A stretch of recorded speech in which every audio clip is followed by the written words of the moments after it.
Spencer, what happened to the offense? You guys jumped out to that quick 14-point lead, and it just went kind of all downhill after that.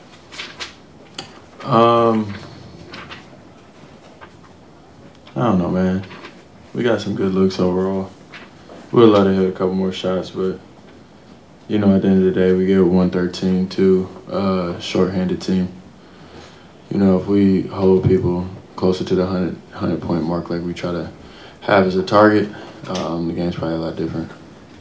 How much do you guys miss Christian Wood and what he's able to do on the offensive end of the court? Oh, I mean, definitely. He's like, what, our second or third leading scorer, right?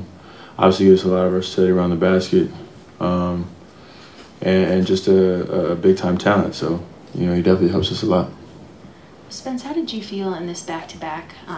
Obviously, production says you felt pretty good, but you looked more explosive and you looked more forceful. But just playing back-to-backs now again after last season, you know, how's that adjustment been for you?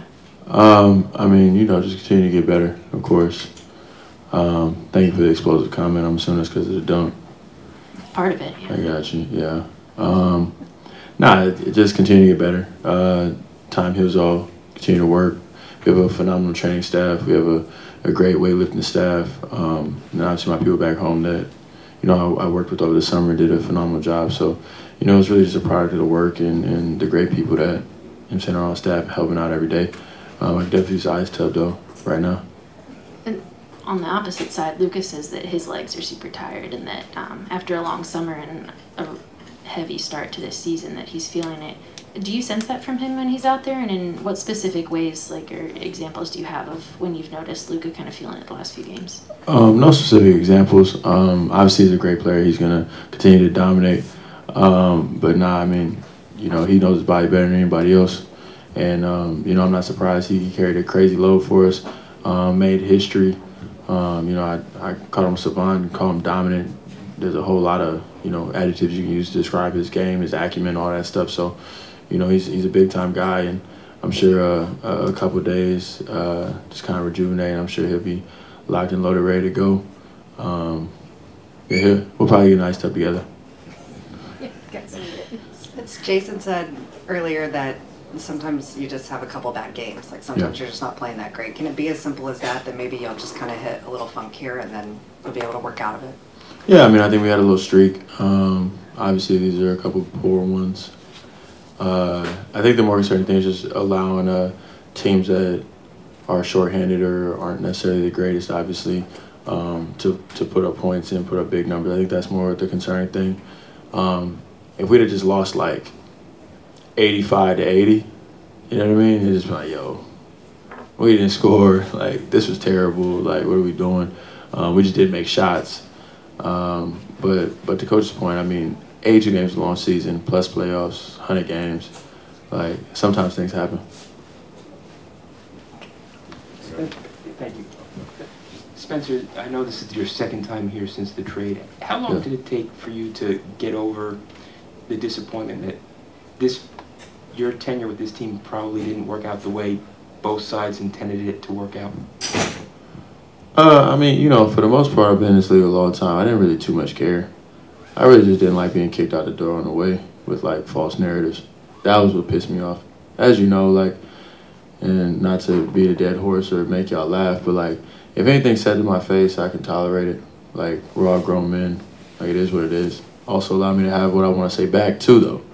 But, you know, whenever it's said behind your back, you're kind of kicked out the door or whatever it is, that's when it's kind of sucky. You feel me? That because I didn't really have nothing bad to say about nobody. And any questions that I raised were of an altruistic nature because any team I'm on, I want to win. And whatever role I have, whether it be six-man, you know, starter, second option, whatever, like, I've played them all throughout my career. So, you know, I've always played basketball just to win the game, understanding who I am and what I am in this league.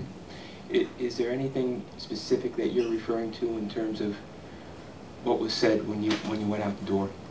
Oh, I mean, they said I was a bad team and a cancer. I mean, everybody knows that. Everybody knows the narrative I came to Dallas with. Like, that's not a secret. You know what I'm saying? And, you know, it's, in my opinion, obviously false. I think, you it came from me just asking logical questions. You know what I'm saying, about roles, hierarchy, all that other stuff on a team that didn't really seem to have it. You know what I'm saying, last year. And they tried to frame it as if, like I was saying, like I should be the man or something, which is blatantly false because we had Bradley Beal. Like, and even when I signed, it was to be Bradley Beal's co-pilot. Like, have y'all ever heard me come in here and be like, I should play more than Luka Doncic? No, because I don't do stuff like that. Like, I'm a very logical person. Nobody does that. I just ask normal questions.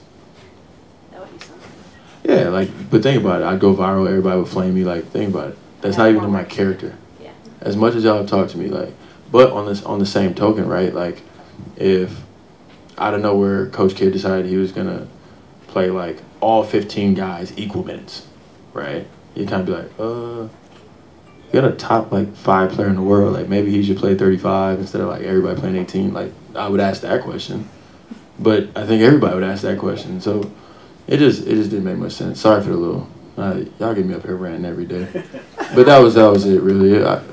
Y'all know me by now. I'm pretty laid back. I'm gonna go home and cook some food. Hey, Shoot, maybe. hey Spence, just what worked for you so well tonight? I know it was a return game, but it just seemed like you had it extra juice tonight. I mean, not really. I had a cup of coffee here. The Nets games actually mean far more to me than the Wizards games. I just made threes, and then because I'm fairly good at getting to the basket, it opens the game because then they have to pressure me, and then I'm able to go by people a little bit easier than when they can gap if I'm not hitting. So, you know, you hit a couple threes and it's all opens up. How do you guys get this thing turned around going home with this 5-game homestand? I mean, we have mature guys in the locker room. We got one of the best players in the world. And we got literally the best fan base in the world. I think we sell out more than anybody, right? Or something like that. So the recipe for success is there. We just got to, you know, stay focused, stay locked in, and do our jobs. Hook, I just thought you made smoothies. Nah, remember I told you. Smoothies and steak are my big components of my diet. What are you eating?